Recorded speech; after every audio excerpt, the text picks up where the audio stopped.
গাদা ভাষণ দিয়ে তিনি চলে গেলেন।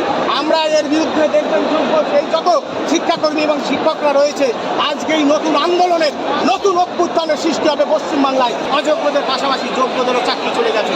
সুতরাং এই ললিপপ মানছি না, এই যে কন্ট্রাকচুয়াল ললিপপ মানছি না।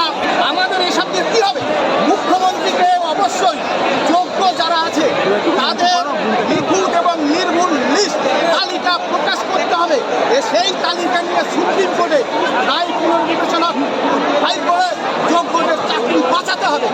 আর ওই যে সেই নিরনিমেষ যত এবার আছে সব নিরনিমেষ স্কুল সার্ভিসের অফিসিয়াল ওয়েবসাইটে প্রকাশ করতে হবে। দুধ কা দুধ, পানি কা পানি হয়ে যায়গা। বাংলার মানুষ দেখবে কতটা আশ্বস্ত হলেন। ওটাই আশ্বস্ত হইল।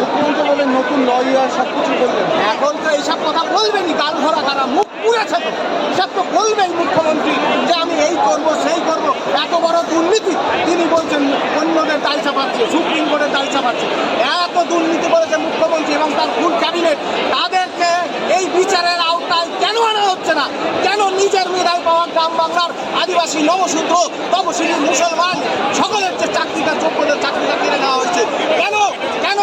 আর এদেশের আইন ব্যবস্থা যারা এই লং করাপশন করেছে তাদের আইন রায় পুনর্বিবেচনা করবে, যোগ্যদের জন্য নিখুঁত লিস্ট প্রকাশ করবে বা ওএমআর শিট প্রকাশ করবে।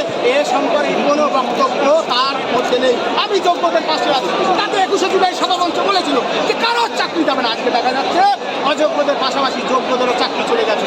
সুতরাং এই ললিপপ মানছি না, এই যে কন্ট্রাকচুয়াল ললিপপ মানছি না, কন্ট্রাকচুয়াল ললিপপ মানব না।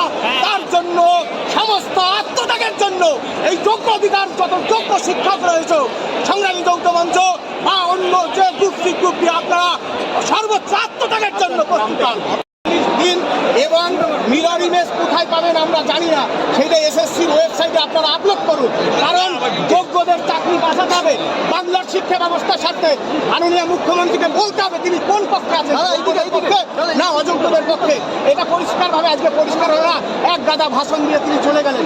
আমরা এর বিরুদ্ধে দেখবেন এই যত শিক্ষাকর্মী এবং শিক্ষকরা রয়েছে আজকে এই নতুন আন্দোলনের নতুন অভ্যুত্থানের সৃষ্টি হবে পশ্চিমবাংলায়। কারণ অনেক কষ্টের চাকরি, সেই চাকরি ফিরে পাওয়ার জন্য আমরা সব কিছু করার জন্য ছাড়া কিছু নয়। বলবেন কেন এসেছি? আমি প্রশ্ন করতে গিয়েছিলাম মুখ্যমন্ত্রীকে, আমার চিঠি নিয়েছে মুখ্যমন্ত্রী পৌঁছেছে কিনা আমি জানি না। মুখ্যমন্ত্রী সত্যের সামনে দাঁড়াতে ভয় পান, তাই আমাকে বলতে দেওয়া হয়।